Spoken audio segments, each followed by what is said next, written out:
अनमोड येथे अबकारी आणि पोलीस विभागाने 30 मीटर अंतरावर उभारलेले स्वतंत्र चकनाके प्रवाशांसाठी त्रासदायक ठरत आहेत।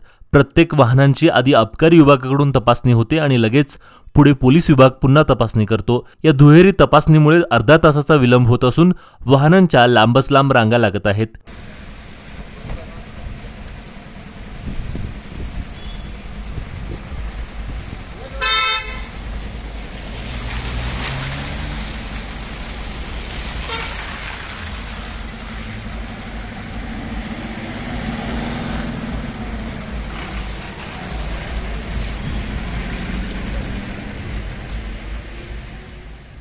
या गैरसोयीमुळे प्रवाशांमध्ये संताप असून तपासणी एकाच ठिकाणी संयुक्तपणे करण्याची मागणी जोर धरत आहे। त्यामुळे प्रशासनाने त्वरित लक्ष घालून या त्रासातून प्रवाशांची सुटका करावी अशी मागणी होत आहे।